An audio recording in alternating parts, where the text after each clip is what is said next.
Okay, are you okay? Alhamdulillah. It's a light program,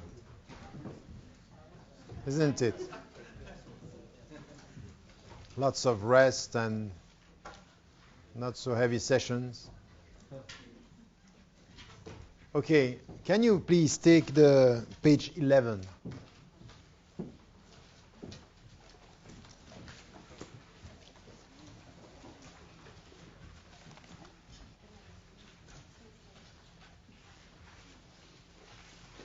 Yes, the chart here. You have it?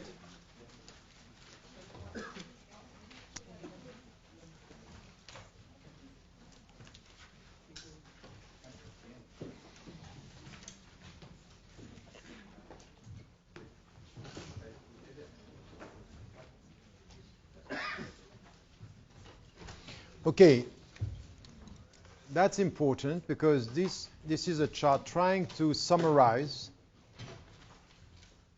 what we call Islamic sciences. And by the way, even with this qualification and the way we are talking about Islamic sciences, there is a problem. But this is what we call Islamic sciences.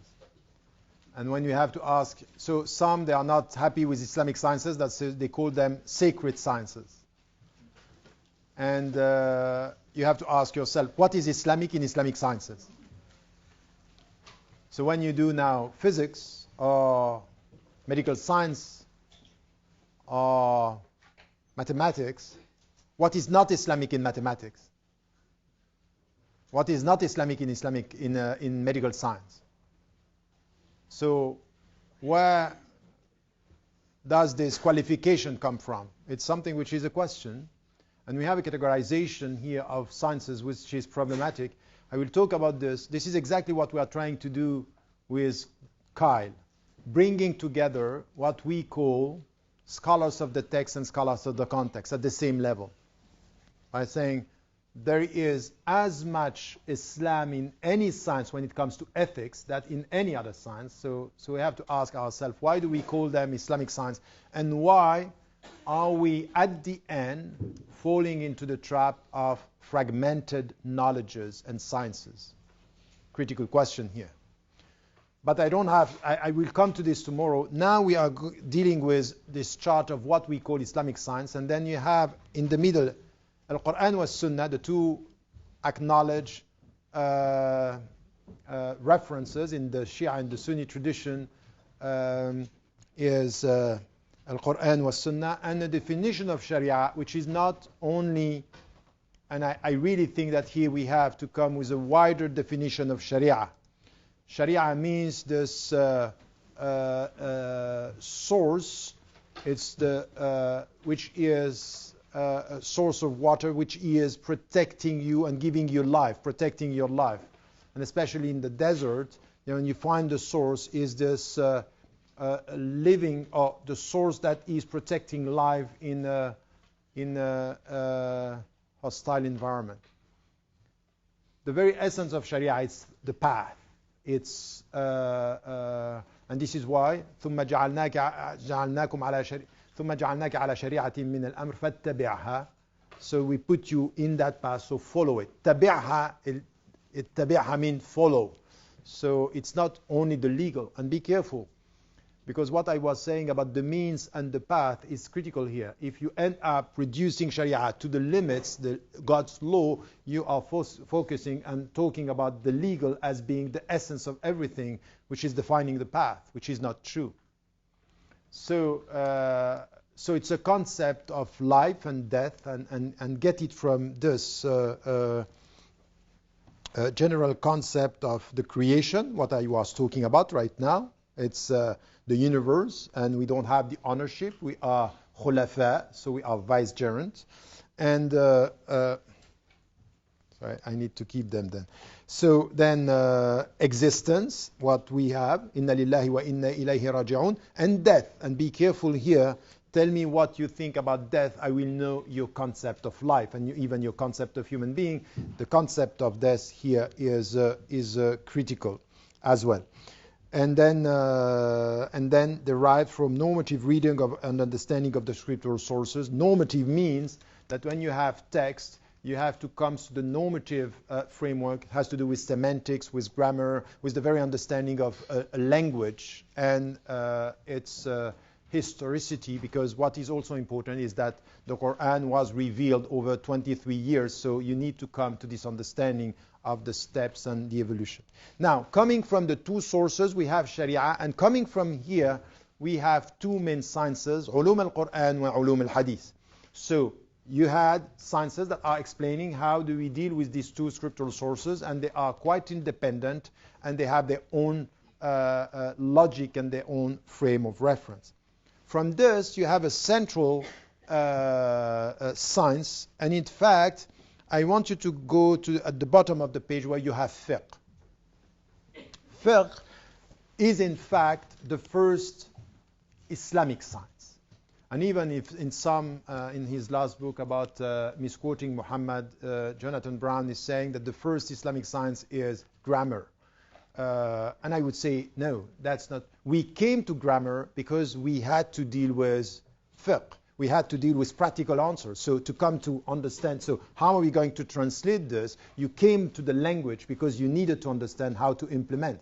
So in fact, the first scholars, the first companions, were very much dealing with the context to try to find the legal answer to the new challenges. And then they came to the language and tried to understand how do we extract from the text. So we need semantic, morphology, and understanding the language. So this is where we had something which was a codification of the grammar and the rules.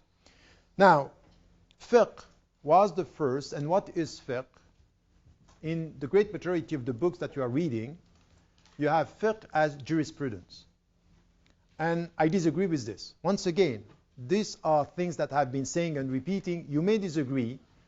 And please, if you are disagreeing and you have other thoughts, just when we come to the discussion, just express this. Explain to me why do you disagree. It has to be argumented as I'm trying to explain why I'm saying this. In fact, fiqh, it's about law and jurisprudence. It's not only jurisprudence. Because the people who are talking about jurisprudence were saying fiqh is jurisprudence and Sharia is law. What I'm saying is different.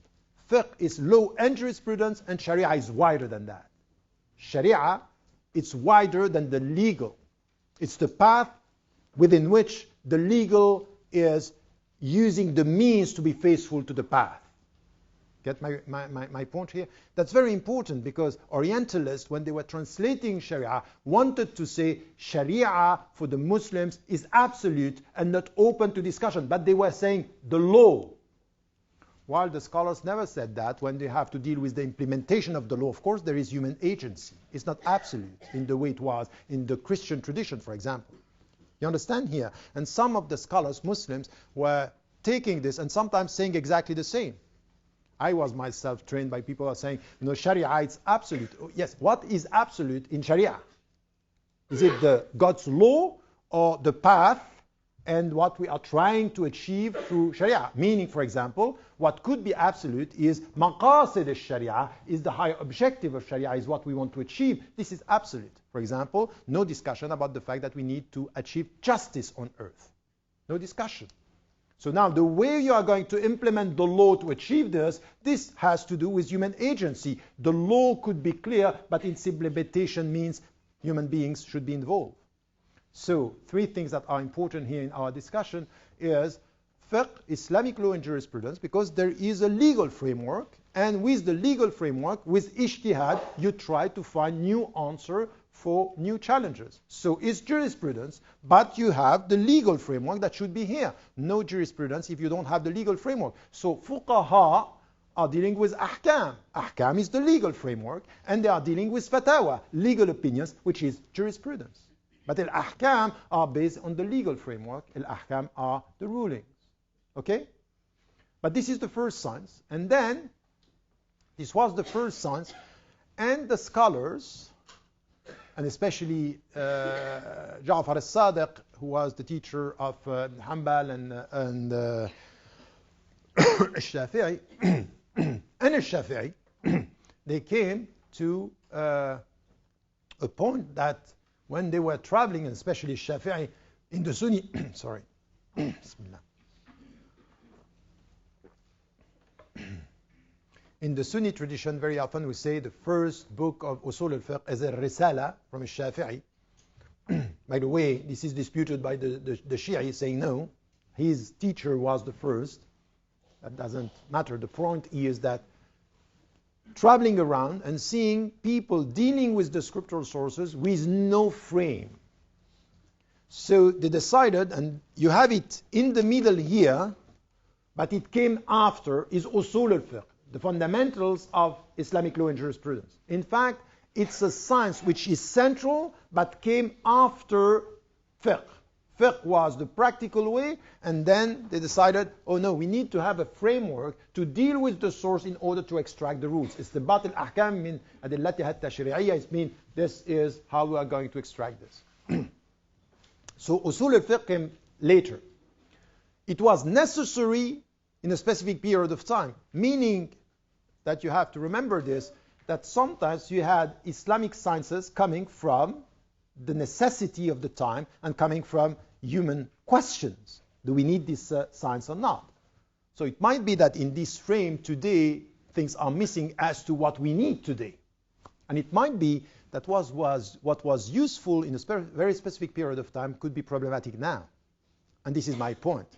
My point is that Usul al-Fiqh was necessary, but if you go now to Usul al-Fiqh, the way it was put to help the Muslim to be consistent is now narrowing the way we deal with Al-Quran wa Sunnah. It was necessary, but it is giving us a frame that you may consider it might be that it's a problem. For example, when the people are telling you, and this is in radical reform, are telling you the source of fiqh are four: Al-Quran wa Sunnah, and then added things that have to do with al-ijtihad, al-ijma' wal-qiyas. Okay, so it means that the source of law are in the books, in the. What about, for example, what is coming from the universe? Implicitly, when they are saying, for example, in our tradition that customs or traditional urf, it's part. It means that if you are serious about al-urf, it means that the context, the universe, is producing also a frame from which you can take ethical values and sometimes legal opinions. How is it that we reduced the source of the legal to the way we deal with the scriptural sources and not to the universe? Who said that? Implicitly, the scholars were dealing with the universe to the point that the Quran is telling you, if you don't know what is good, or if you have to deal with what is good, the name that you have in the Quran telling you it's good is what? Al-Ma'ruf. So translate Al-Ma'ruf. Ma'ruf is what? Known by the people as being good. Ma'ruf, known as being good. By whom? By the people. With the revelation? No, even before the revelation. So there was something which was known as good by the people before the text came. Is it a source of the legal? Of course, yes. So it means that there is something which is beyond the text, that is in our nature, which is positive, neutral, innocent, however. Okay? You get this? That's very essential in our understanding here. So Usul al-Fiqh was necessary, and we might have sometimes to question the frame, why it was put, and how it was put. And the one who did this, Tahir ibn Ashur, the beginning of the 20th century, was very critical towards Usul al-Fiqh, and coming to the Maqasid from another angle by saying the Maqasid Usul al-Fiqh, it's in itself to be questioned as to the only frame that we have, even in the source, which is what I also did in radical reform in the second part. So now you have Usul al-Fiqh, which was a science, and at the same level of Usul al-Fiqh, you have four other sciences that are important. The one, it's Ilm al-Kalam. Ilm al-Kalam, and also known as Usul al-Din. You have to know this. Why? Because Ilm al-Kalam, also here, a question of translation. Almost 95% of the books that are translating Ilm al-Kalam are saying al-Mutakallimun theologians. Okay, that's a problem. Why? Because even theology, you know, by the way, we think that it's coming from the Christian tradition, it's coming from the Greek tradition. Theology. And theology is, theos, logos, is the discourse on God. In the Islamic tradition, you can say about God only what he's saying about himself. So the very essence of theology is problematic in the Islamic tradition. Adding to this, that if you say al-mutakallimun are theologian, you are reducing the scope of what they were doing to a discourse on God, which is wrong. The mutakallimun are talking about many other things, which is the relationship between faith and reason, between freedom and predestination. All these things, and mainly about how much reason and how do we deal with our reason, how do we deal with the scriptural sources. In fact, they are, yes, talking about God, but also within the field of philosophy. So they are theologian philosophers, and not only theologians. There is a philosophy here.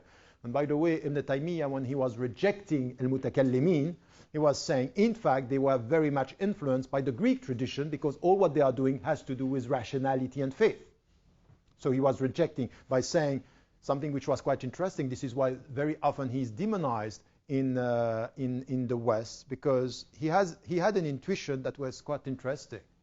He was saying, and I'm saying this knowing that many people who are quoting Ibn Taymiyyah haven't read anything about him, and the Salafi that are using him in such a way are reducing his thought to their own intellectual limitation in the way they deal with him. He was wider and bigger and deeper than that. He's the one who wrote 9 volumes about the relationship between al-naql wal-aql, which is the text and the intellect. Very deep. And he was saying, there is behind ilm al-kalam, there is something which is coming from the Greek logic, which is not our logic. We have to come back from within with our logic, saying the problem is not the result, the problem is the paradigm. What you call in English today called epistemology. How and from where do you get your knowledge? How and from where? How is the methodology, and from where do you get your knowledge? Because this has an impact on the very structure of knowledge. You get that? Epistemology. So he's questioning the very epistemology of ilm al-kalam, but still it's very interesting, very important, and we might have to come back to this today to understand also how do we reconcile ourselves with an Islamic methodology or a paradigm or a theory of knowledge which is important. So ilm al-kalam is theology and philosophy at the same time, which is to be distinguished and still connected to what we call al-falasifa. Al-falasifa, falsafa, this is the realm where within this field, or separate from this field, you had people who are very much influenced by the Greek tradition, and mainly Aristotelian and post-Aristotelian Greek tradition. They called philosopher, Al-Kindi, Al-Farabi, all this tradition which is very important, very close to the Greek tradition, up to Al-Miskawi, and the Sufi tradition was also close to this. So this is where you have a science, Ilm al-Kalam.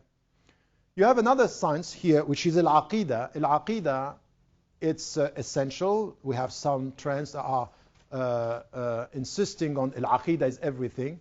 Al-Aqidah is in fact a field, and this is also a question, I don't have time to tackle this now, but how do we organize the science? From where does it come? And some were saying it's coming from the scriptural sources themselves, meaning Hadith Jibreel alayhi salam, when he is asking the 3 questions, what is Islam, what is Iman, or what is Islam, what is Iman, and what is Ihsan, these 3 questions, in fact, these are 3 sciences. One is what is Islam, is al-ibadat, and what is al-iman, is al-aqidah, the 6 pillars of faith, and what is ihsan, is tasawwuf, is the mystical or tazkiyat al-nafs. So here you have ilm al-aqidah is the study of the 6 pillars of faith, meaning al-aqidah has to do with what is unseen, the invisible. Everything that you believe in without seeing. It starts with Iman, and then with all the belief in angels, books, prophets, and the day of judgment and destiny. On the other side, you have 2 other sides. Is something which was there at the beginning and disappeared almost completely, is ilm al-akhlaq, which we translate akhlaq as ethics. And be careful, akhlaq is not very it's not exactly ethics coming from the Greek tradition. By the way, if you want the definition, I don't have time here to come now to the ethics and morality. In the book, The Quest for Meaning, I allocated one chapter on ethics and trying to explain the difference in the Greek tradition, in the Western tradition, as well as in the Islamic tradition. Akhlaq is not exactly the theoretical reference to ethics. It has also to do with the suluk, with the behavior. Al-akhlaq is the way you behave. This is why it's central in all the traditions that are focusing on the way you behave and the way you deal with yourself. Al-akhlaq is not only how do you define what is good and what is bad, but also the way you behave in the light of the good and the bad. So it's the theoretical reference and the practical translation. This is akhlaq when we speak about al-akhlaq. When, for example, the Prophet, peace be upon him, said, إِنَّمَا بُعِثْتُ لِأُتَمِّمَ مَكَارِمَ الْأَخْلَاقِ, I was sent to beautify or to complete the noble character. He is talking about knowing the principles and translating them into your behavior. So Islam is all about this. So Ibn Qayyim al-Jawziyya was saying, in fact, al-Iman al-Akhlaq, al-Islam al-Akhlaq, meaning everything in Islam has to do with akhlaq, to the point that the Prophet, peace be upon him, translating his mission, is saying, I came for that. The final goal of my mission is to transform and to change and to reform the human behavior. The behavior. So akhlaq is the values, the system of values, and the behavior. So suluk is the way you are going to translate that. And then you have التصوف, and as it is said here, is the study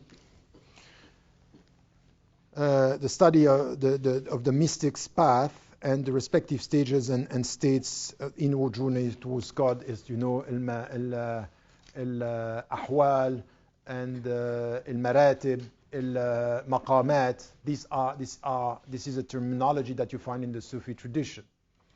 It's also known as the science of the hearts, ilm or ulum al-qalb, ilm al-qalb, which is, there is a science which has to do with your heart. In all this, willing it or not, and I'm explaining this in the book, through history, not only we had a categorization of knowledges, but we have a hierarchy of knowledge. In fact, what now, if you are asked, if you go and you, very often, except for those who are in some circles, who is the sheikh? Who is the alim? He is the faqih. The faqih is the reference. So we now come to Islamic sciences as the mother of all the sciences, or the sciences is al-fiqh. So knowing what is right and knowing what is wrong. Which in history, it's interesting because this was not the same. In al-Mustasfa, Abu Hamid al-Ghazali is saying that the mother of all sciences is al-kalam. In fact, theology and philosophy. Because from this, you understand usul al-fiqh. And from usul al-fiqh, you understand fiqh. And from all this, you understand the whole philosophy of Islam. Because there is a philosophy. As philosophy is what? Is a structured system of values and goals. Knowing about the means. This is what we are talking about. So, in our tradition, we have been so scared of anything which has to do with philosophy. So even about me, if someone the Salafi once invited me to a discussion and say, this is the Sheikh, and Tariq is a philosopher. So, he's talking. So they wanted, and you know, the way they were presenting the one to whom I was talking was very clear. This is al-alim wal-faylasuf, meaning it's the one who is, and in our mindset, in the Islamic tradition, the faylasuf or the philosophers don't have the same religious authority by definition. The sheikh is the one who is dealing with al-ahkam, halal, haram, and referring to this. But this is interesting in our society. I'm not saying that fiqh, it's not important. I'm saying when, in a spiritual journey, in a frame of reference, a universe of reference, the legal side of everything becomes the central science, it's revealing something. It's revealing something. So it's not new what I'm saying. Al-Shatibi in Al-Muwafaqat has the impression and the intuition, not the impression, has the intuition that we need a philosophy of law, which is deeper than only the structure of law. A philosophy is, what do we want with this means? This is the philosophy of law. And Sharia, it's about the philosophy of law, not about only implementing the law. You get this? This is changing your perception of the whole system. But in our science, and why it was like this? Because very often for the Muslims, the perception was, let me just give you an example. You live in Britain and in the West. If you are perceived by some of your fellow citizens and by governments as a threat, because you are suspicious, not clear, Muslims, or friends of Muslims, what is going to be the first way to protect the society from your presence? It could be a discourse, but at the end you will see that in every Western society, the legal is the first to protect us from the potential threat. It's the legal. All this business about security and prevent, these are the visible or the extreme. But in the daily thing, if you look at what is happening in France or what is happening in the United States now, for example, it's all about let us protect ourselves legally from their potential threat or their potential freedom. So we look at this now, and for example, for years I was told as a scholar working in the West, you want to change our legal system. I said, no, I don't want to change the legal system. I want you to implement the legal system as it should be in equal terms.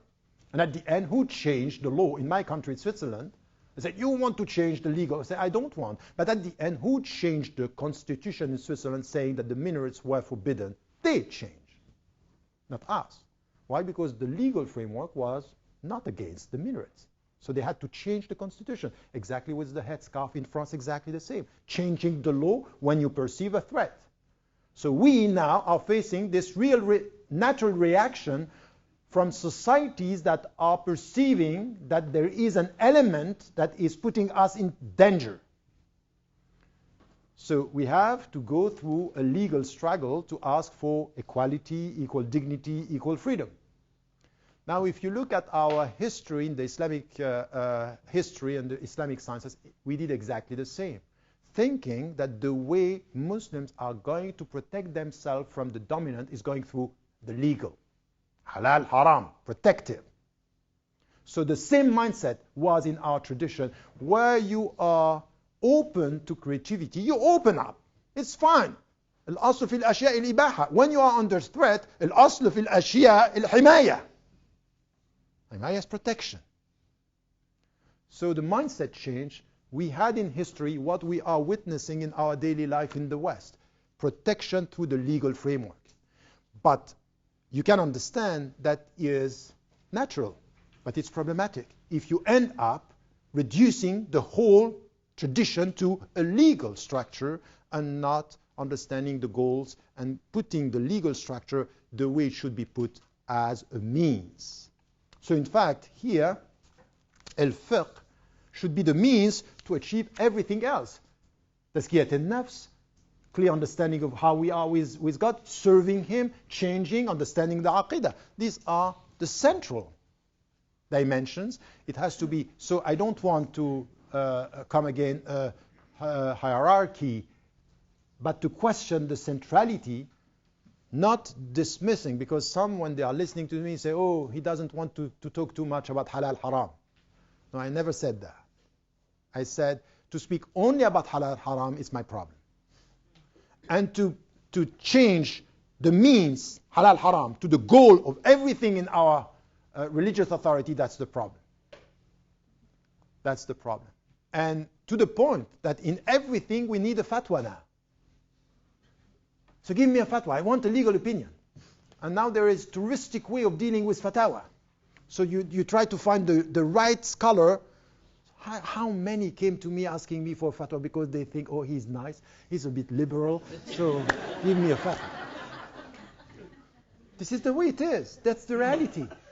So we need a fatwa, and in some situations, to the point that you are saying, look, you have to be very cautious. I said this once when we are talking about AIDS in South Africa and saying, we need a fatwa about everything. Can I stay with my wife and my husband if I know that he has AIDS?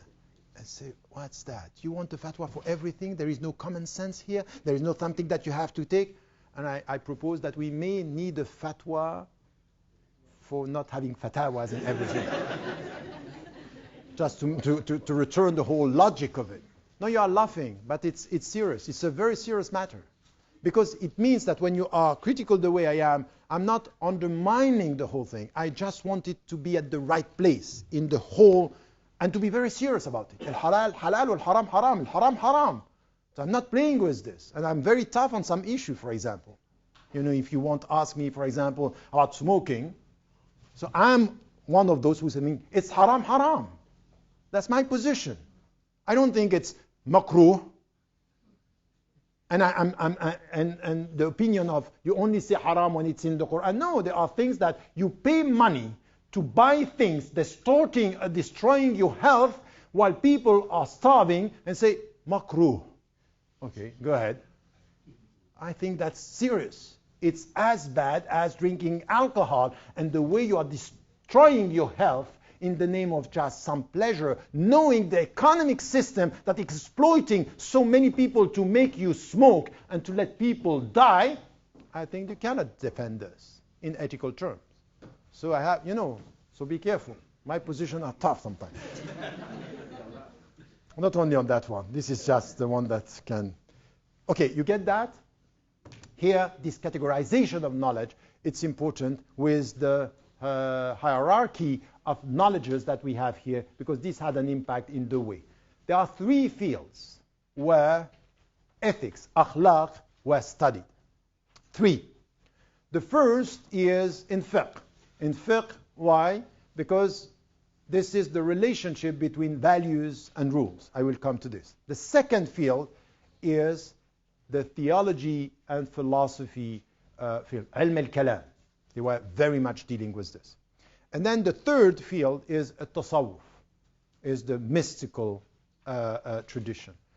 They were all concerned with al-akhlaq, primarily concerned with al-akhlaq, and very deeply concerned with the topic is ethics. And we'll come to and we'll try to understand why. And in fact, at the very beginning, when you come to the hadith of the Prophet ﷺ saying, إِنَّمَا بُعِثْتُ لِيُتَمِّمَ مَكَارِمَ الْأَخْلَاقِ, that I quoted before, and even when Aisha radiallahu anha was asked about the Prophet ﷺ, what was her answer? Who was he? كَانَ خُلُقُهُ الْقُرْآنِ, meaning his way of behaving, his character was the embodiment, the personalization of the Islamic and the Quranic principles. So he was translating this. Meaning, in fact, that at the end, the final goal and everything that we got, being with Allah, la ilaha illahu, is to find the right means to follow the ethical path in order to come close to God. So this is the translation. It has to do with the principles, it has to do with the means, and it has to do with the objectives, what I said just before. You get that? So this has to be understood from the very beginning. So, and when you come to this, it's very interesting. You will see that the three main fields that I was just referring to are in fact dealing with every level. As to the sources, المتكلمون were asking, how do you know that what is good and what is wrong or bad is bad? Which is what was in the clip, which was supposed to attract you to come to the seminar. How do you know what is good and what is bad? So, three main opinions coming from scholars. Yeah. But because you, from where you are, you can ask yourself, it could come from, is it coming naturally from within? You can say, my fitra, my innocent, neutral fitra, is, you will have it for 2 days.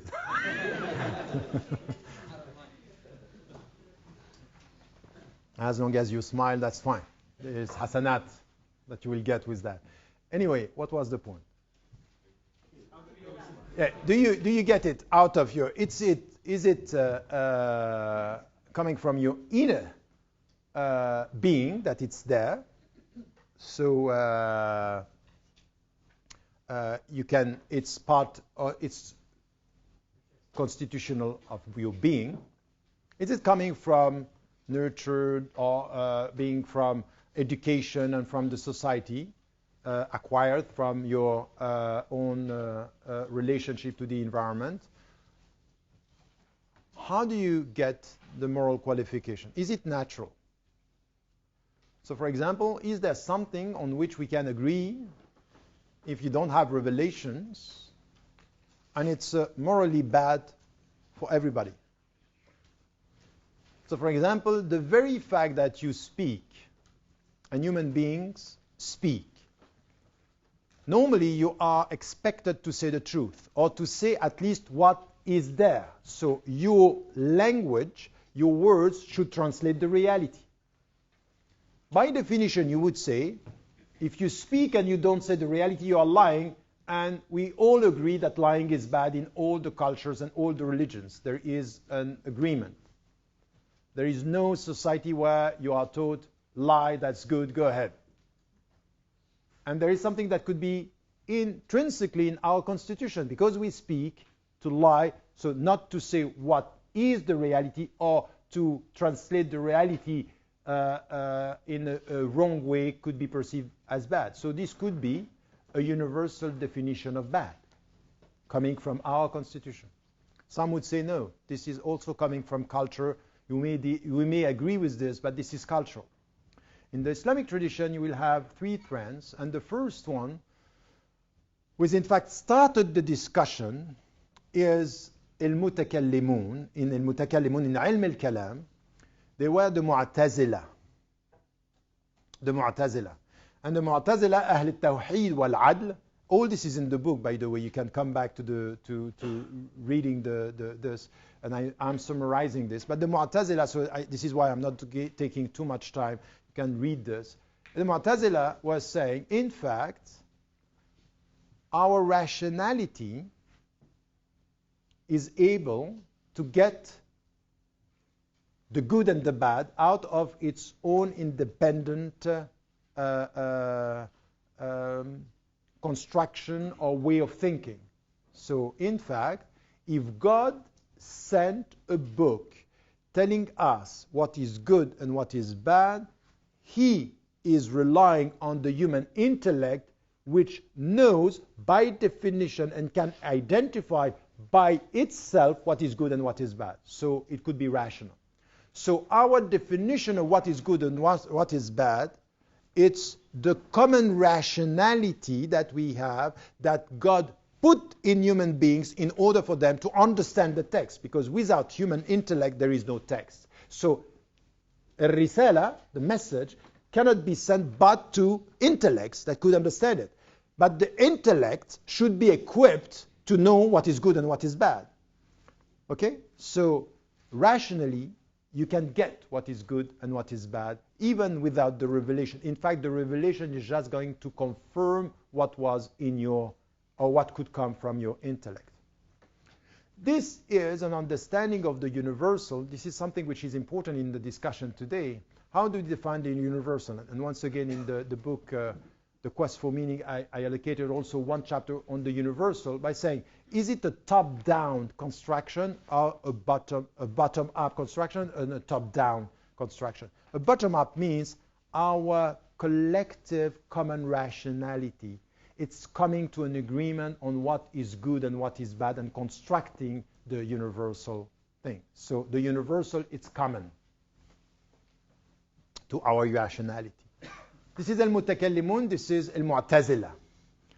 to the point that they were saying it is impossible for God to decide that something is good while my intellect cannot get it as good. If he was to do this, he would have been unjust, and God is just, so we have to rely on our intellect. This is why they are called أهل العقل والعدل. التوحيد والعدل. Tawheed is the oneness of God is acknowledged, and al-adl is he has to be just, and to be just, he has to give us the means of our own ethical independence. Ethical, rational independence. One of them was al-Ash'ari, and who responded to this and used the dialectical process, because in fact the people who were saying this, al-Mu'tazila, were very much influenced by the Greek tradition, using the Greek logic about rationality at the end. And they were adding to this discussion about how do you get the good and the bad, adding to this that I should be free in order to follow the ethical path. Without freedom, God would be unjust to ask me to do something while I'm not free to do it. And it's my predestination is putting me in this. So how can I be judged if I am not free to do it? So it's a logic based on rationality. This is why we call them the rationalists of Islam. It doesn't mean that they were more liberal in history, because when they were in charge, it was very also tough for the people of the other schools. So no one has the monopoly of repression or the liberal structure of the society. Al-Ash'ari was responding with their means by saying no. In fact, the final word on what is good and what is bad is Al-Quran. If the Quran is telling you it's good, so it's good. It's not for your intellect to decide what is good and what is bad. Your intellect has to follow the revelation. So the final word, the final source, the final reference identifying what is good is in the Quran. So this is Al-Ash'ari. So very often you have still up to now people who are very tough with Al-Ash'ari. So in the majority of the Sunni tradition, after this tension, very often the people were presenting themselves from Ash'ari, understanding or defining Mu'tazila as being dangerous because too rationalist, questioning the very essence of God's justice through their rationality, and this was perceived as arrogant by the legal tradition. The legal tradition and the scholars were mainly Ash'ari. So if you go, I remember once I was in Morocco discussing an issue, and someone was very upset with the way I was introducing this. He said, look, here you are in the country, نحن مسلمون مالكيون أشعريون. So stop talking, meaning that this is the frame. And in fact, he was not exactly right, because Ash'ari was a way to resist to Mu'tazila, but there was another trend that came later, which is an in-between, al-Maturidiyya. The Maturidi was in fact the middle path, which is, yes, it's coming from the Quran, but it doesn't mean that it's mutually exclusive, that the human intellect can produce. So for example, to protect himself, Abu Hamid al-Ghazali was saying that he was Ash'ari. So it's coming from this tradition. But in fact, or is perceived as being in this frame of reference. But what is important here is to understand that, in fact, if you read carefully, the way he is putting this relationship between text and reason is much more a Maturidi. But this was not to be presented because it was a way of protecting your credential as a scholar. Because he is saying, in fact, a very important statement about the way we deal with الرسالة وحي خارجي. So the message, the text, is an outward revelation. والعقل وحي داخلي. My intellect is an inward revelation, meaning that things can come from my reason. And in the Islamic tradition, it's true that reason was trusted not to the point to reject the revelation, but to the point of being or complementing the revelation, to the point that you need the intellect to understand. So these are three trends that you have within the Islamic tradition. And the point was what? In fact, ilm al-kalam were questioning what is the source of the ethical qualification. God, Allah, or reason, or anything else. It could be culture. As I told you, al-ma'ruf is known as being good, so al-tayyibat as good, what is perceived as neutral.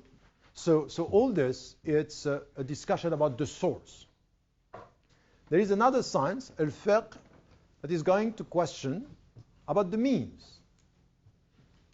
In fact, fiqh, jurisprudence, is very much questioning something which is important.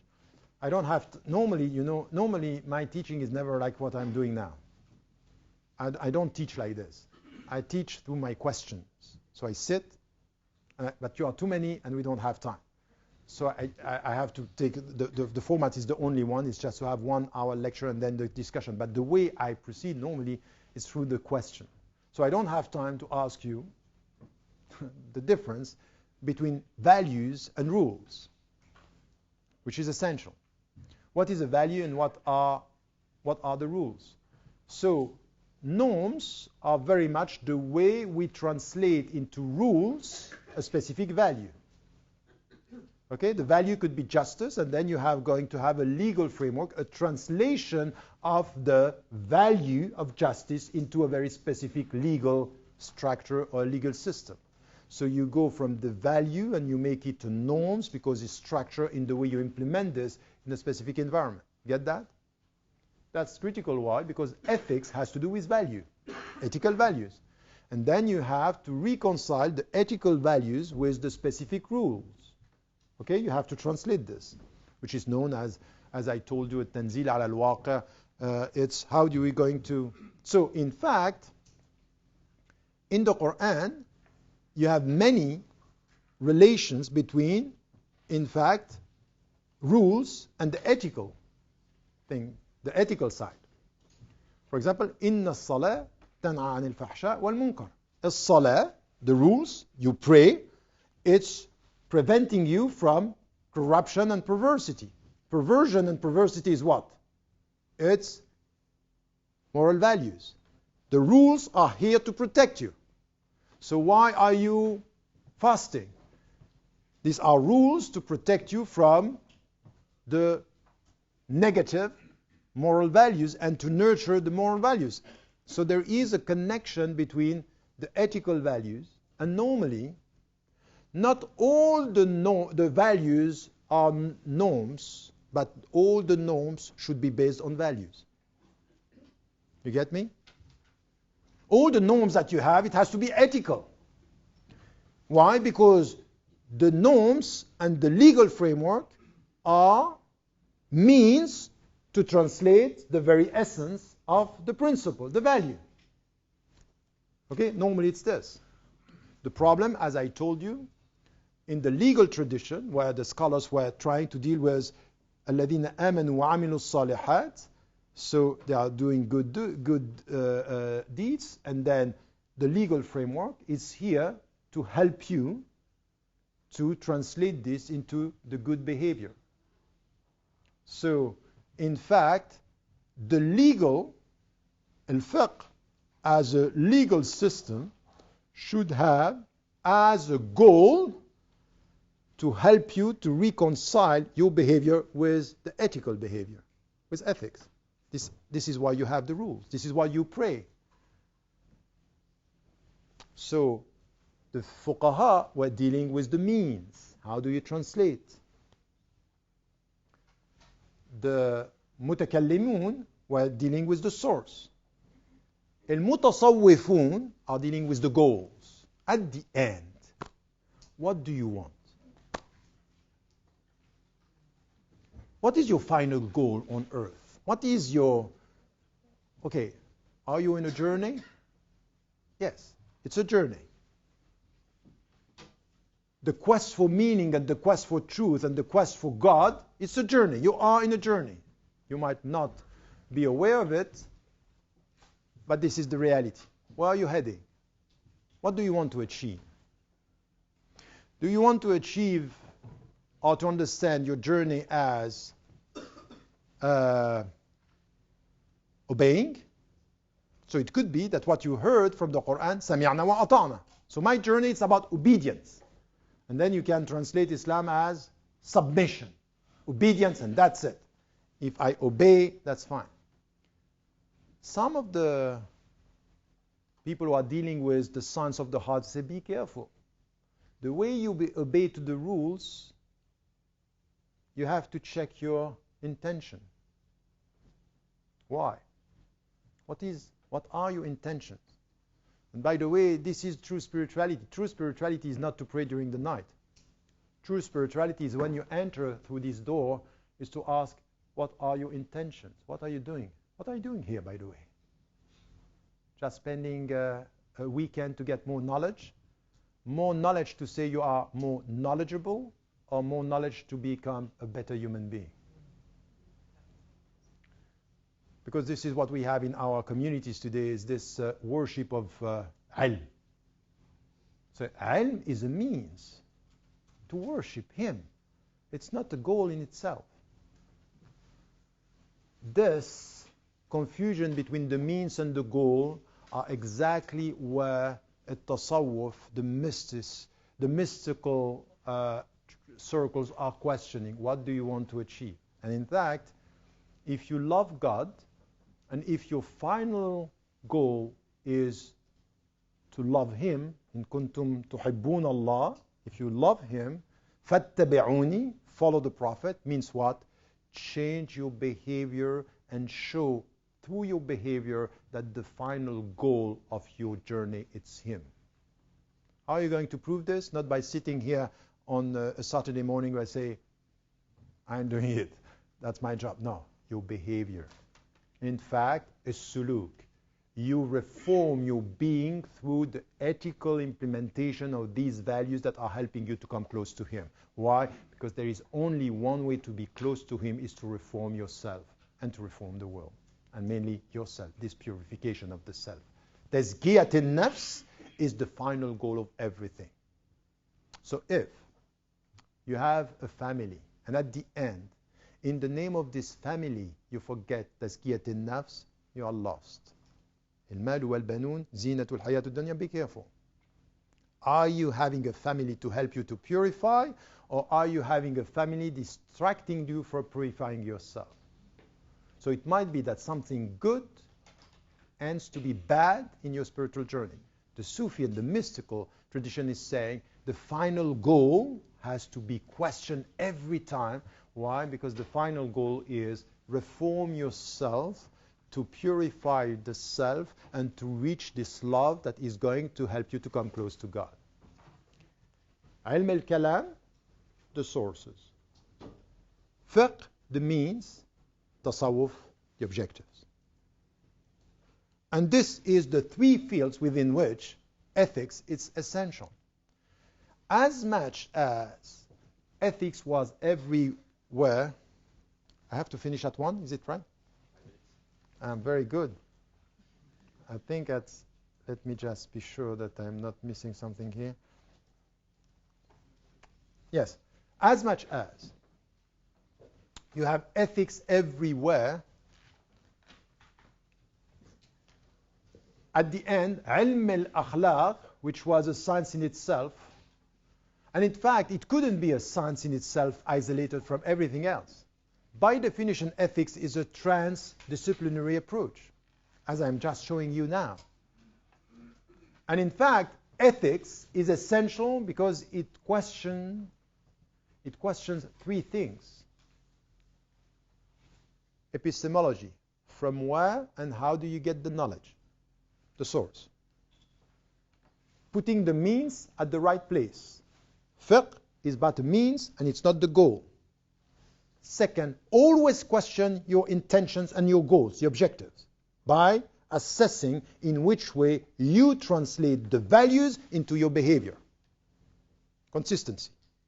So ethics is reconciling the three science in a way, but at the same time it was in the three sciences and it ended up being nowhere. Why?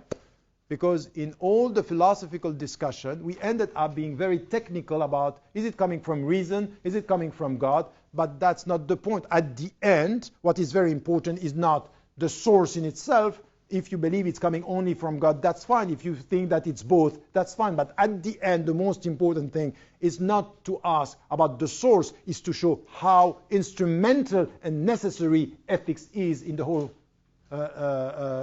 system. That's essential. We ended up being very technical as to the source and not understanding the importance of the topic itself. So we are lost in useless philosophical discussion about the mind and the intellect and not getting with something which is ethics has to do with this. And in fact, we had in the Islamic tradition exactly what we had in the Greek tradition and up to now the Western philosophical tradition. Remember that was very critical and important in Socrates and even Plato in the Greek tradition. Why? We talk about philosophy. Philosophy is the love for wisdom. Okay? It's loving wisdom. What was specific with Socrates is that he was a philosopher by the way he was implementing what he was preaching. He was a wise man. So it was not only talking about philosophy, he was translating this. So at one point in the history of philosophy, we were talking about ideas which had no impact on behavior, which was not the starting point of philosophy. This is exactly what happened with. We have people very sophisticated in philosophical discussion, but at the end it has no impact on their daily life. It doesn't mean that we have to reject philosophy. We have to reconcile ourselves with the very essence of this discussion, say how this has to do with our life. This is one. In fiqh, exactly the same. This divorce between the rules and the ethical reference. To the point, as I told you, that sometimes we can be very strict with the rules with no ethical reference. I give you an example that we'll talk about tomorrow. In the book Radical Reform, I use it as a point which is very deep in this, is, for example, the way we are eating halal meat. Halal meat, technically, from a fiqhi perspective, is Bismillah, Allahu Akbar, Yallah. Okay? You do this, and you can eat. It has to be a Muslim, and you know the reference. The ethical discussion on how do you treat the animals is not about the way you kill the animal. It's the way you treat the animals alive. So there is an ethical take on the way you treat the universe and the animals and the species, which we are very quick to say when people are coming say the way you treat animals is very bad. You say, no, look, we have so many ahadith and verses telling us that we have to respect. That's fine. The ahadith and the verses are telling you to respect nature. What are you doing in your life? Strict with, is it halal? When you go in a restaurant, and if you eat halal, the only thing that you are asking today is what is slaughtered the right way. But the ethical question about the way we treat animals, you don't care. Divorce between the ethical and the legal. That's a catastrophe. Because you can do this exactly in economy, Islamizing the means, not questioning the objective. What is your intention when it comes to the legal framework? Okay? So it's very, very vicious, this divorce. I took this example because it's an obvious one, but you can multiply it in so many other fields. Now, at Tasawwuf, exactly the same. Ethics was everywhere. It ended up with people saying, you don't see any. They are saying, you know what? It's the purification of the heart. It's this inward journey. And at the end, you see some trends and some who are obsessed with this purifying the heart, talking about, dhikr and everything. And when you see the way they behave, there is no specific distinction. It's as if my inward journey should not be visible. And then some are saying, you know what? I'm a Sufi. I'm apolitical. Which once again say, such a silly statement. Who can be apolitical? Apolitical is political. You are playing for somebody. So this, coming to the Sufi tradition, seeing now that what was the inner journey to try to reform yourself through the true behavior, we end up talking only about reforming the heart and love and nothing about the behavior. So you have people coming to you and say, you know what, I'm a Sufi. And you say, I'm sorry, it's not visible. In the way you behave, in the way you speak, in the way you are arrogant, everything about Sufism is about struggling against your ego. And the first thing that you say as a Sufi, I'm a Sufi, is too much ego in the way you are saying it.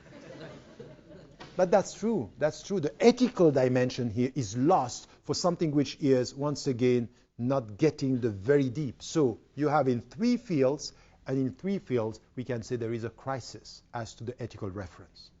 The source, the means, and the goals. This is why I told you in the first session, you have to keep this in mind. Principles, means, and objectives. Okay? So this is it for this second session. The floor is open for your questions. I will do the same, take 5 questions, and then, inshallah.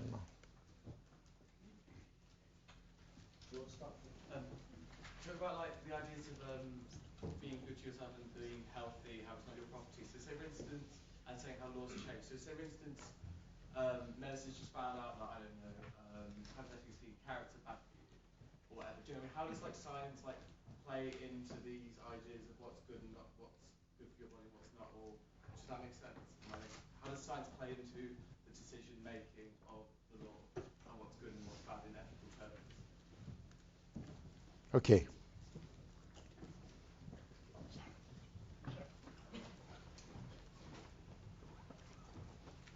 Yeah. In an increasingly secular and neoliberal age, some atheists and most people argue and say, let's agree that religion has played a role in our moral compass, in our source of getting ethical knowledge. But going forward and making a distinction between norms and values, what role does religion have going forward in that sense? Let's agree and accept, okay, some of these things we were inspired from a religious perspective. Am I making sense? No, I don't. What is exactly your question? Which role religion has played? To play. Has to play. In what? In making decisions concerning values and norms without the anthropological problem of looking back at things. Okay.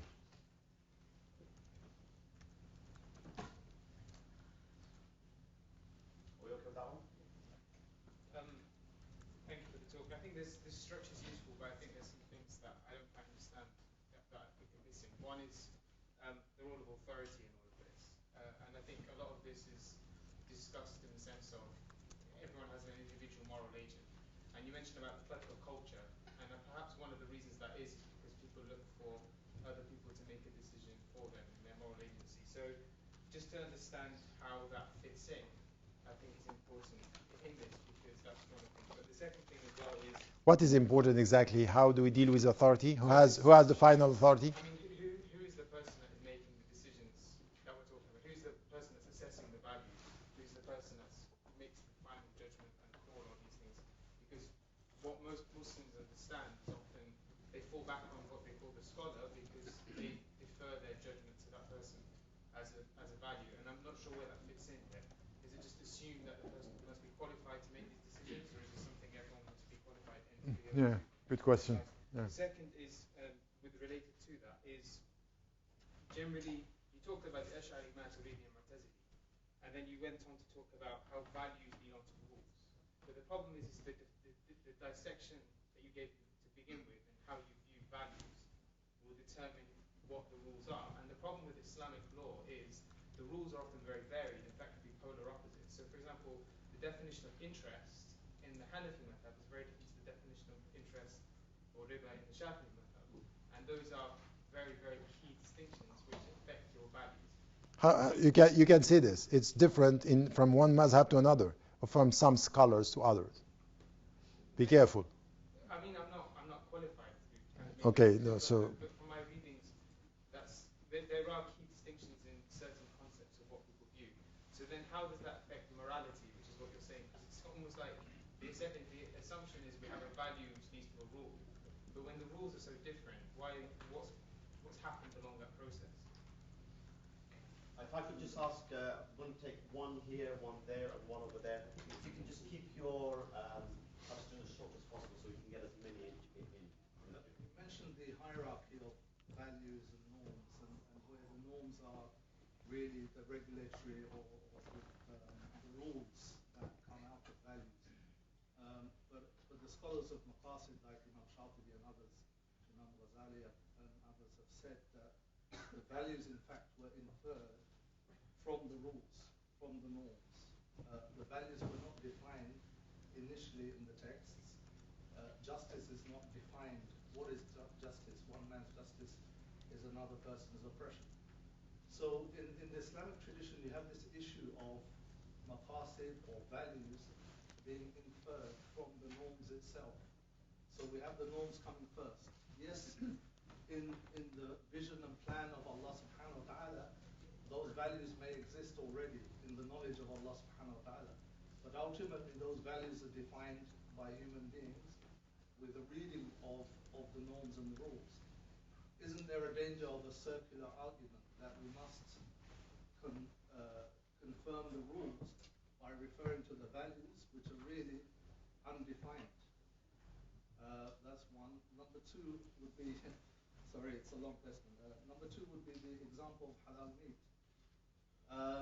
You said legally it's fine, that's all we ask for. But we don't ask the ethical question about how was the animal nurtured and fed or kept. But why does that have to be an ethical question? Isn't that also covered within legal texts? Doesn't it also fall within the 5 values of is it makruh, is it haram to harm an animal? Isn't that covered within the text as well? How do we know not to treat animals badly? It's from the sources as well. So why do we have to separate it out as a different dimension of values? The values are coming from the norms here when it comes to animals. Sorry? The values are coming from the norms in the way we treat animals. Yes, what I'm saying is. No, but I'm connecting the second question to the first. I'm saying our behavior towards the animals are also coming from the same rules that are given. No, but I was just trying. I got you, but I was just trying to connect your second question with the first one. But it might be that the second question is problematizing the first one. But that's fine, I will come to this. Thank you for your talk, it's very interesting. I just wonder how we can reclaim Islam back. I can't hear you, I'm sorry. How can we reclaim Islam back from being hijacked by right-wing elements? Right wing. Well, from what you've been talking about, I can relate to the Islam that you described, but the Islam in the media isn't the Islam that I understand. And how can we reclaim it? There was somebody at the back. Yes, please. Salam. Professor, you spoke about the importance of or using the universe or what is around us to be a source of ethical values. And I guess it relates back to the first 3 questions. Where do you draw the line, or what is the hierarchy? When you look at certain customs in the Muslim world, those customs are what are problematic, and those customs are then built on a particular understanding of revelation itself. How do you then break that cycle? Okay. Can we take these? If there is any time, we'll take some more. Can I? Yeah. Yeah, sorry. I couldn't see you, that's why. I'm sorry, I was writing, I'm sorry. Sorry. Yeah. The Risala, like the Bab Shafi, and the first book of Fiqh. And I can remember the other book like Water of Imam Maliki, and maybe the fatwas of Imam Shafi, Imam Abu Hanifa, and the others. Can we regard them as fiqh as well? Fiqh? Sir? As fiqh? Yes. Can we? Can we regard them as fiqh that precedes the Risala, بمواجهة إمام مالكي and the fatwas Imam Abu Hanifa. Okay.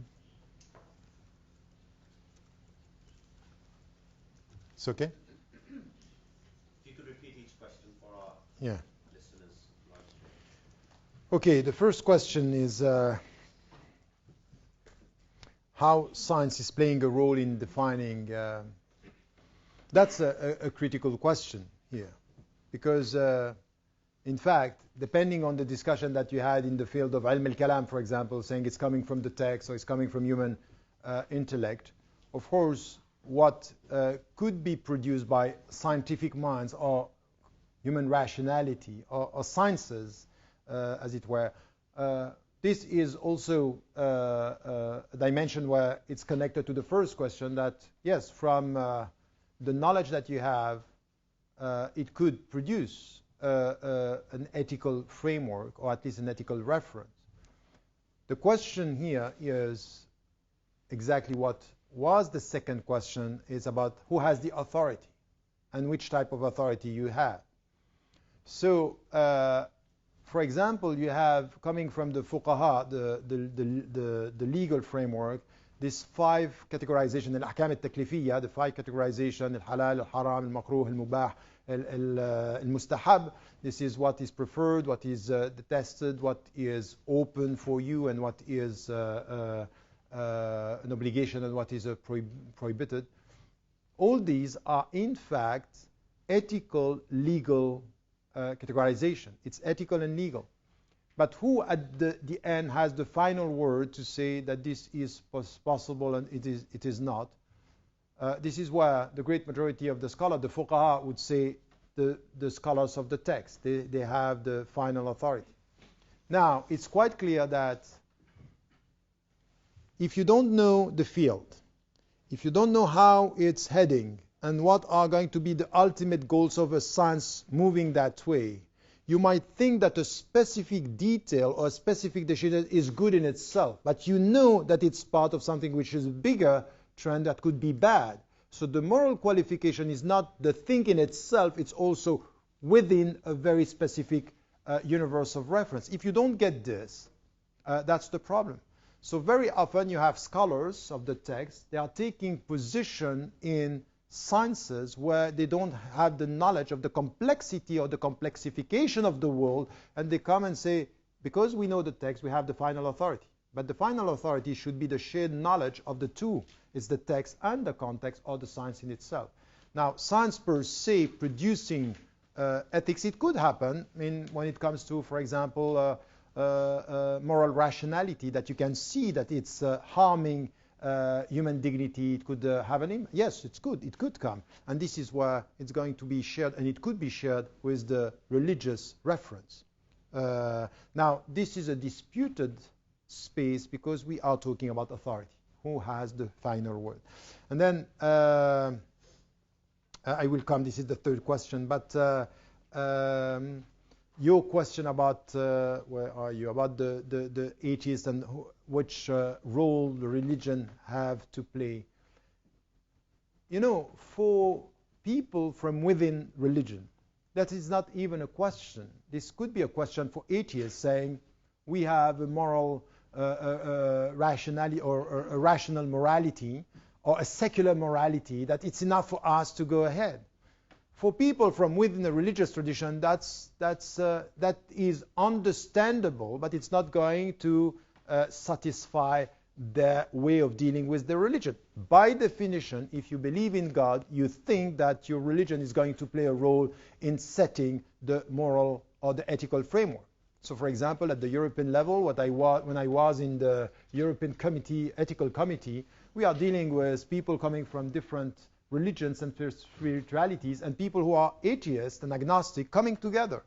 But there is one thing which is essential. We should all acknowledge from the very beginning that everyone around the table could add something to the discussion. So you may disagree, but at the end, acknowledging that everyone has a legitimacy that to propose something in moral terms and in ethical terms. So for me, I would say, for example, that instead of what we have now with this wrong assertion or wrong understanding that, for example, in a secular society, religions should disappear from any kind of public debate, I think it's wrong. But it's very important to have a voice which is not only coming from religions by setting the legal framework, but questioning the ethical dimension. So, for example, as someone who is working from within the religious tradition, in the book Western Muslims and the Future of Islam, I'm questioning the very notion of citizenship, but by saying we need an ethics of citizenship. So I want to be part of the discussion as a citizen, but at the same time, as a citizen relying or referring to a universe of reference which is as legitimate as any rationalistic or atheist reference.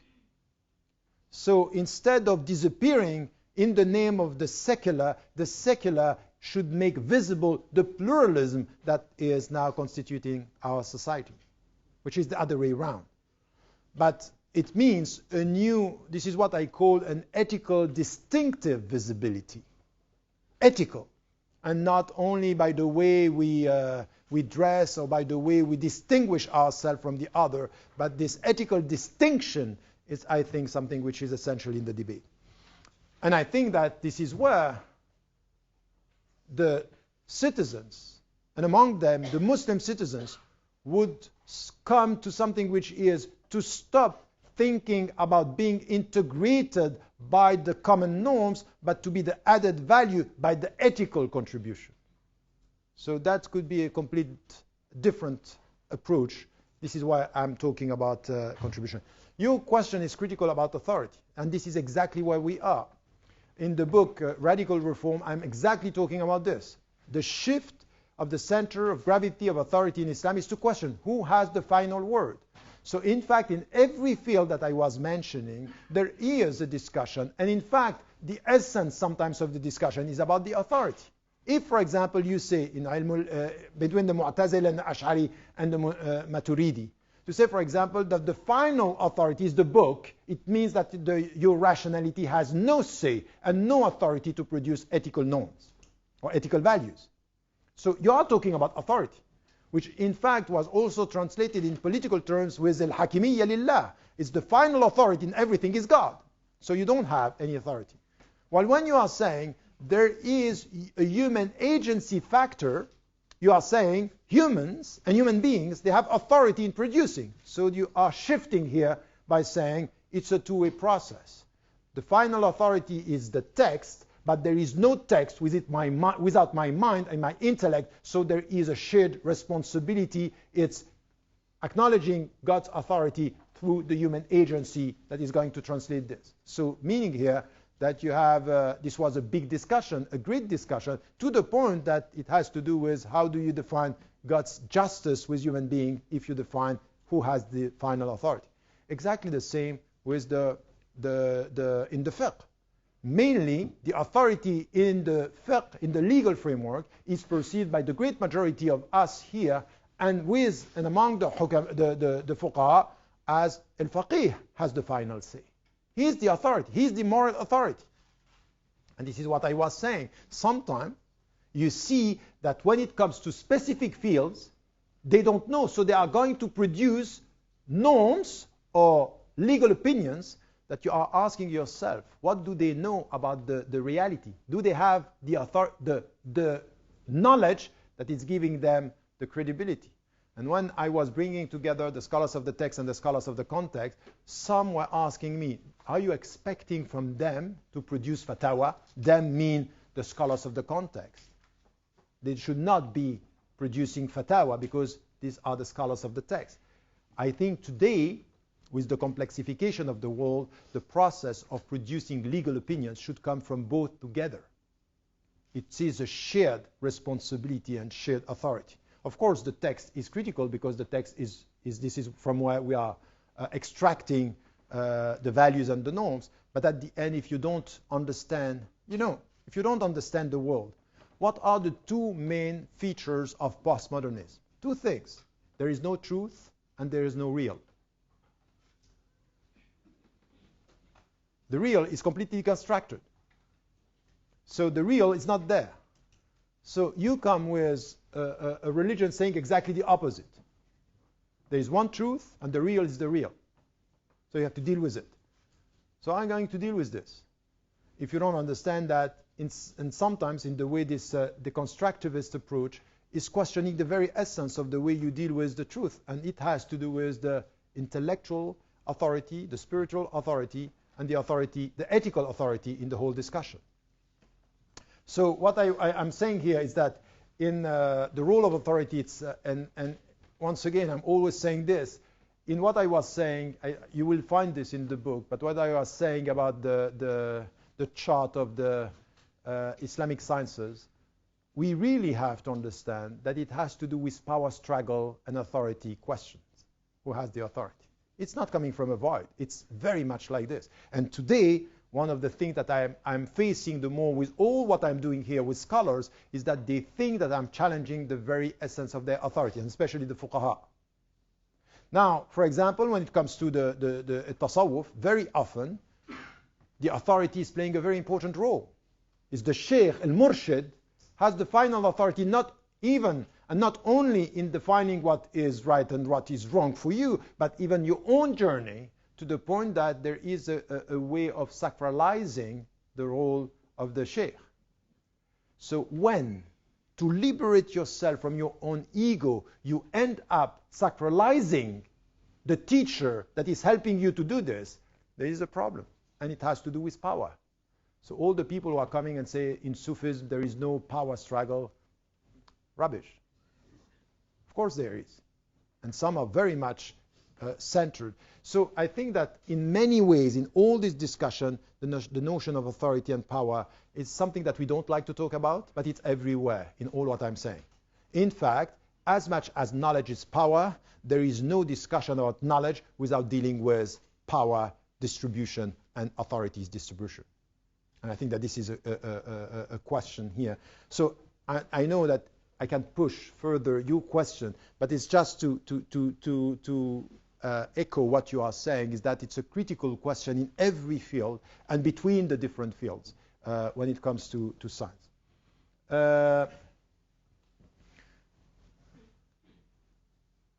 So in your question about values and rules, that's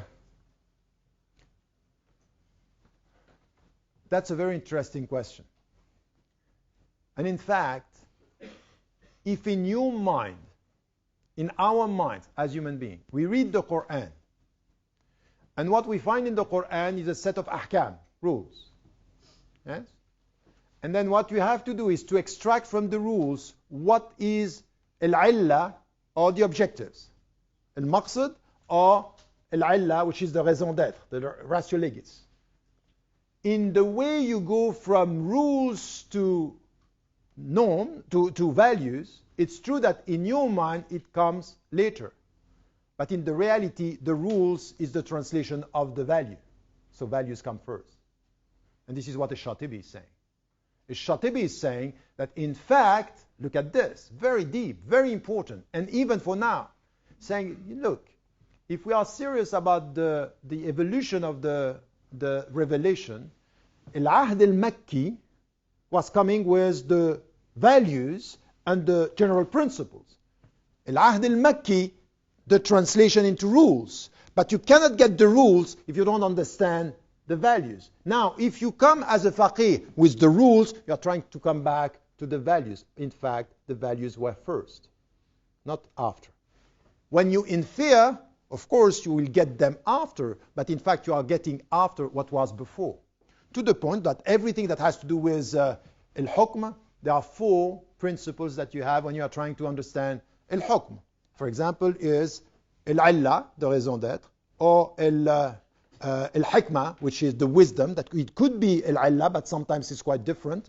And it could be al-maslaha, which is the public interest of the rule, or it could be al-maqsad, which is the objectives.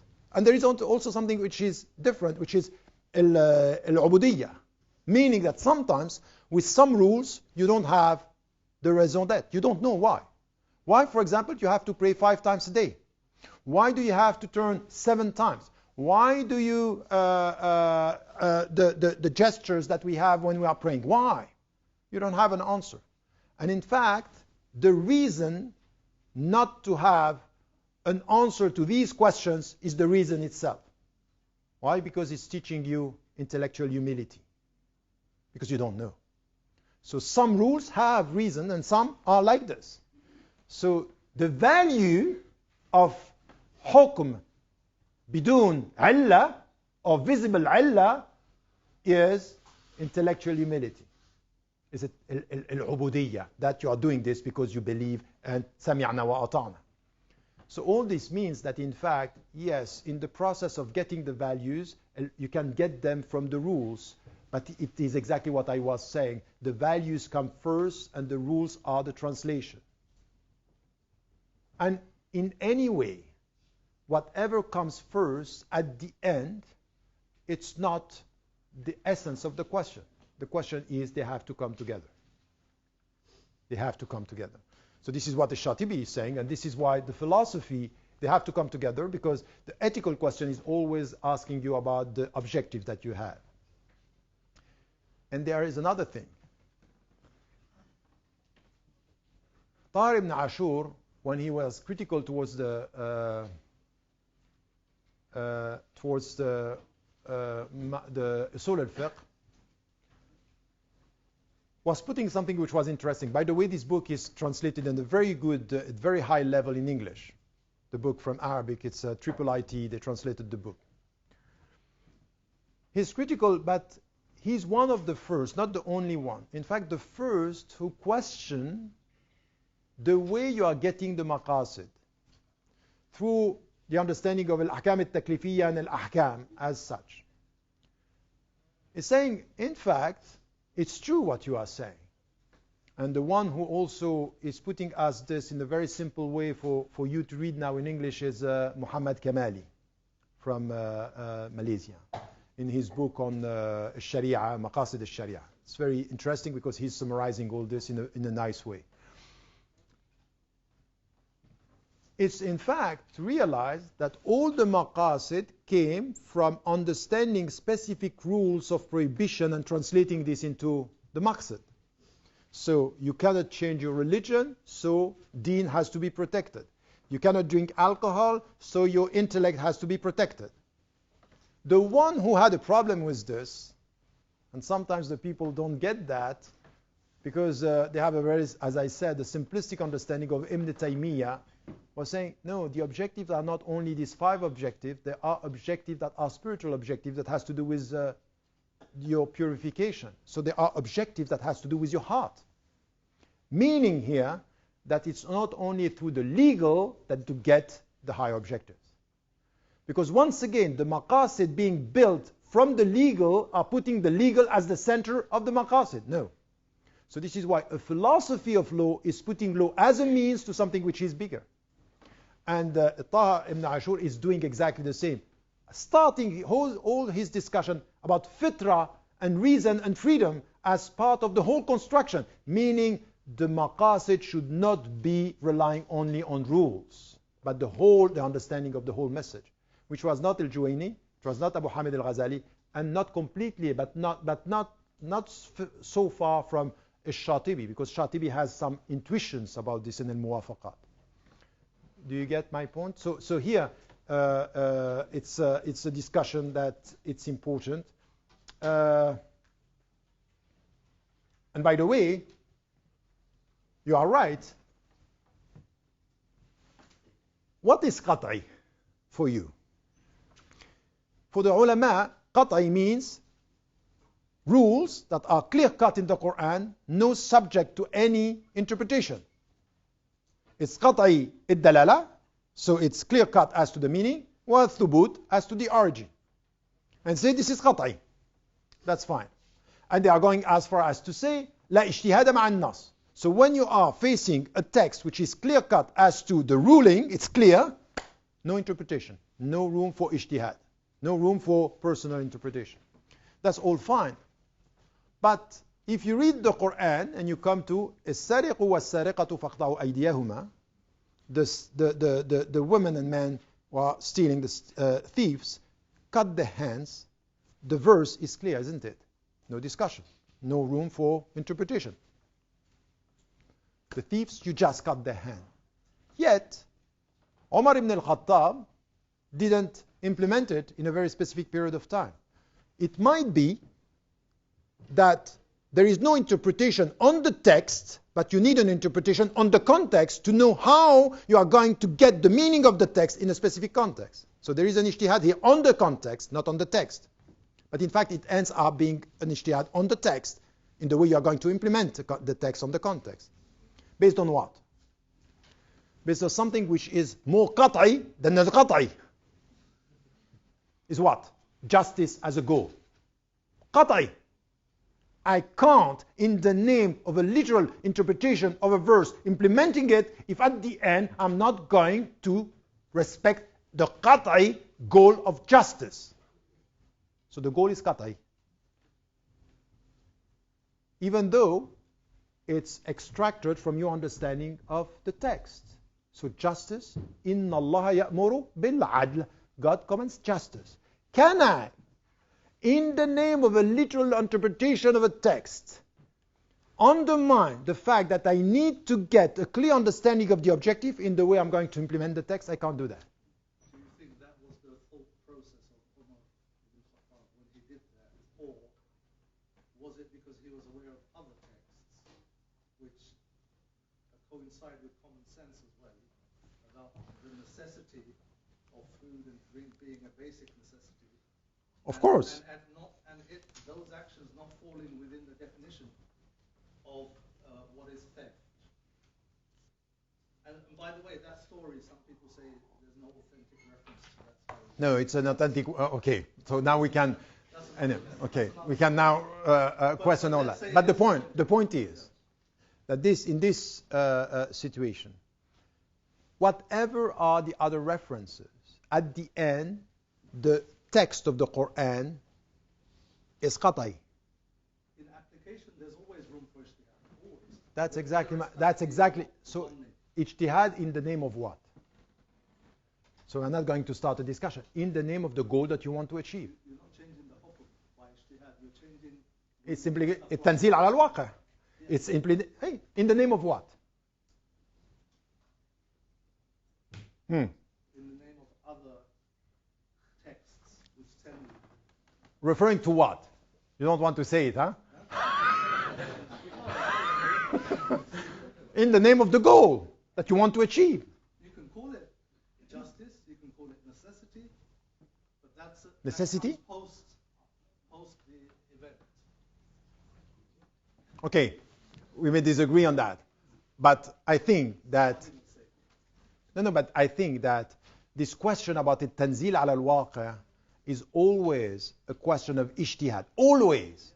But always in the name of what you think the text has as an objective. If not, there is no way.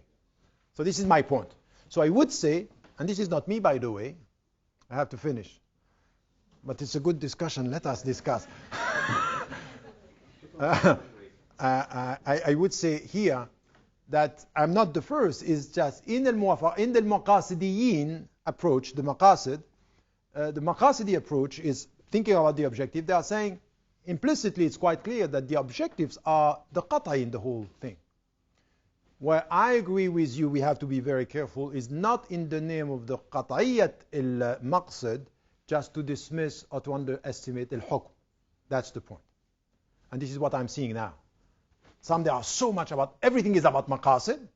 So in the name of the maqasid, you want to be at peace with your... This is what I heard from some scholars here. They were saying, because, there is such a pressure against Islam in UK, and you should not be visible. So as our goal is peaceful coexistence, remove anything which is your visibility. No headscarf, no... Just make it... what's that? This is not maqasid. This is distraction. Because distracting the rules in the name of the maqasid. So it's a balanced approach. I agree with you on that. Very quickly about value and norms. So this is ethical. Yes, you were talking about animals and all things. Yes, it's true You are right. Everything is coming. We relying on the scriptural sources. Everything is there. The problem is not this. The problem is today, listen to the fuqaha. Listen to what is said. There is no clear, I put it once in a clear way in radical reform. I was asking. I was questioning, in a very diplomatic way. What is more halal? The way we treat the animal with respect in all this this ethical and ecological way. What is more Islamic and halal? This way or just killing in a halal way the industrialized production? And people are saying, look at this. Look at what he's saying. This guy who is a philosopher, start with this, is just saying that there is a new way of defining what is halal and what is haram. They didn't want to consider that the ethical reference should be part of the legal norm, which is my position. Now we have a legal norm, and ethics, we refer to it, but in a very, very secondary way. It's not the essence of everything. And you just look at what is happening. Look at what is happening today in the way we are dealing with it, and all the people who are obsessed with the halal are obsessed with the technicality. They are not obsessed with the other dimension. This is my experience. How do can we reclaim Islam? This was your question.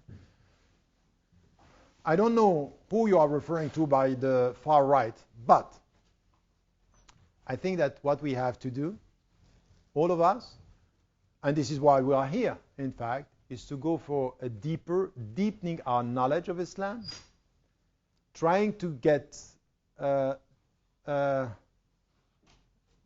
knowledge which is necessary for us to be intellectually independent, humanly confident, and also civically, in a civic way, active.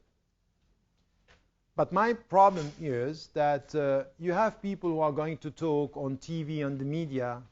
Let me tell you something. With all the discourses that you have, some are used by the governments and some others are completely lost in the way they are representing, or they are playing a so-called representation of Islam. We have to stop being the silent majority. The problem with the silent majority is its silence. Exactly the same with the problem that we have with charismatic leader. The problem is their charisma. We have to stop with this. We have a problem with the authority, and we have the problem with putting ourselves as followers, and we are the victims. And how are we going to do? Stand up. Stand up. Be visible. And use your knowledge. It's exactly what we are talking about. All what we are doing here. I'm not coming here just to give you a transfer some knowledge. What I want from such a seminar is useful knowledge. Useful knowledge means how are you going to use this knowledge to do something out of it and to be visible in your society. That's the point. So now it's political game to use so-called representative of Muslims that are going to say exactly what they want. Don't care about that. These are media games. What is going to change the society is local commitment, ongoing presence, and to change the people around you.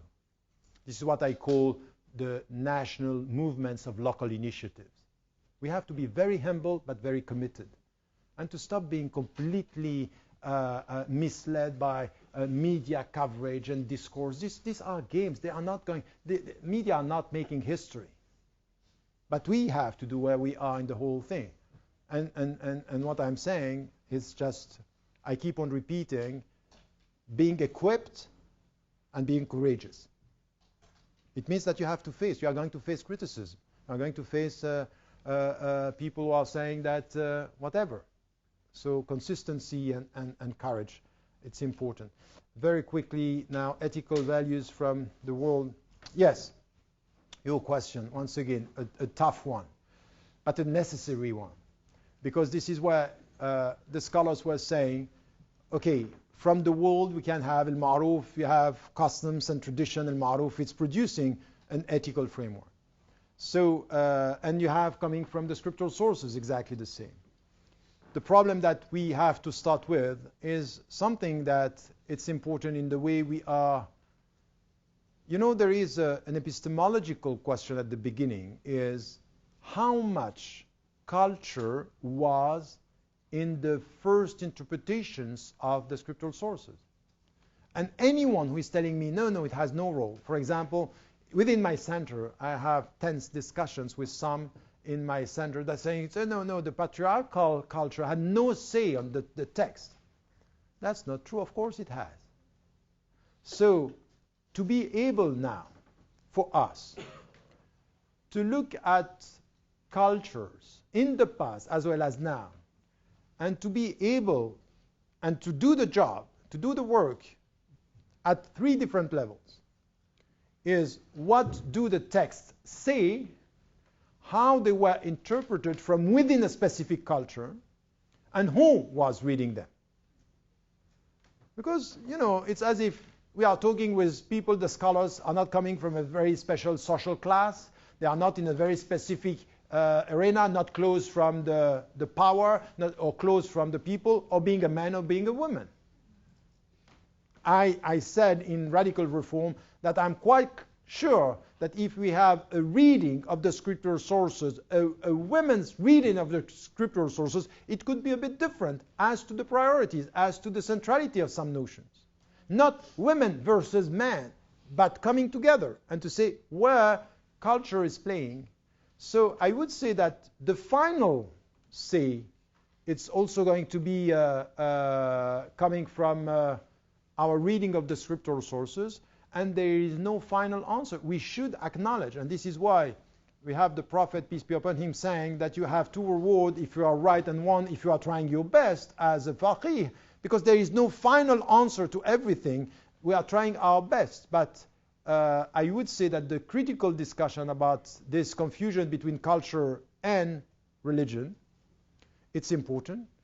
And also acknowledging that the cultures are producing positive ethical framework that we can take. So it's very important to know how much cultures could be negative in the way you read and how much they can be positive in the way they produce a framework that it's not against. So it's always checking and checking and checking again the things, and it's, there is no line that is like this, set once for all. It's an ongoing process.